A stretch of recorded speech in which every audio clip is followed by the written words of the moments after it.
مسیح یسوع کے زندہ جلال و برکت نام میں آپ سب کی سلامتی ہو۔ پیدائش کی کتاب اس کا 12واں باب۔ خدا ابراہیم کو بلاتا ہے۔ اور خداوند نے ابراہیم سے کہا کہ تو اپنے وطن اور اپنے ناطے داروں کے بیچ سے اور اپنے باپ کے گھر سے نکل کر اس ملک میں جا جو میں تجھے دکھاؤں گا، اور میں تجھے ایک بڑی قوم بناؤں گا اور برکت دوں گا اور تیرا نام سرفراز کروں گا، سو تو باعث برکت ہو۔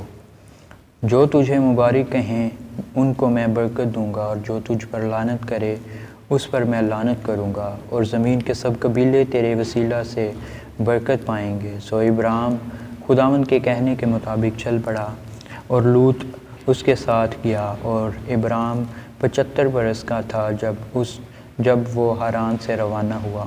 اور ابراہیم نے اپنی بیوی ساری اور اپنے بھتیجے لوط کو اور سب مال کو جو انہوں نے جمع کیا تھا اور ان آدمیوں کو جو ان کو حران میں مل گئے تھے ساتھ لیا، اور وہ ملک کنعان کو روانہ ہوئے اور ملک کنعان میں آئے۔ اور ابراہیم اس ملک میں سے گزرتا ہوا مقام سکم میں مورا کے بلوت تک پہنچا۔ اس وقت ملک میں کنعانی رہتے تھے۔ تب خداوند نے ابراہیم کو دکھائی دے کر کہا کہ یہی ملک میں تیری نسل کو دوں گا، اور اس نے وہاں خداوند کے لیے جو اسے دکھائی دیا تھا ایک قربان گاہ بنائی، اور وہاں سے کوچ کر کے اس پہاڑ کی طرف گیا جو بیت ایل کے مشرق میں ہے، اور اپنا ڈیرا ایسے لگایا کہ بیت ایل مغرب میں اور ای مشرق میں پڑا، اور وہاں اس نے خداوند کے لیے قربان گاہ بنائی اور خداوند سے دعا کی، اور ابراہیم سفر کرتا کرتا جنوب کی طرف بڑھ گیا۔ ابراہیم مصر میں اور اس ملک میں کال پڑا، اور ابراہیم مصر کو گیا کہ وہاں ٹکا رہے، کیونکہ ملک میں سخت کال تھا۔ اور ایسا ہوا کہ جب وہ مصر میں داخل ہونے کو تھا تو اس نے اپنی بیوی ساری سے کہا کہ دیکھ، میں جانتا ہوں کہ تو دیکھنے میں خوبصورت عورت ہے، اور یوں ہوگا کہ مصری تجھے دیکھ کر کہیں گے کہ یہ اس کی بیوی ہے، سو وہ مجھے تو مار ڈالیں گے مگر تجھے زندہ رکھ لیں گے۔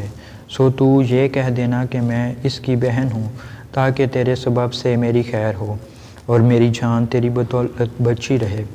اور یوں ہوا کہ جب ابراہیم مصر میں آیا تو مصریوں نے اس عورت کو دیکھا کہ وہ نہایت خوبصورت ہے، اور فرعون کے امراء نے اسے دیکھ کر فرعون کے حضور میں اس کی تعریف کی، اور وہ عورت فرعون کے گھر میں پہنچائی گئی، اور اس نے اس کی خاطر ابراہیم پر احسان کیا، اور بھیڑ بکریاں اور گائے بیل اور گدھے اور غلام اور لونڈیاں اور گدھیاں اور اونٹ اس کے پاس ہو گئے۔ پر خداوند نے فرعون اور اس کے خاندان پر ابراہیم کی بیوی ساری کے سبب سے بڑی بڑی بلائیں نازل کیں۔ تب فرعون نے ابراہیم کو بلا کر اس سے کہا کہ تو نے مجھ سے یہ کیا کیا؟ تو نے مجھے کیوں نہ بتایا کہ یہ تیری بیوی ہے؟ تو نے یہ کیوں کہا کہ وہ میری بہن ہے؟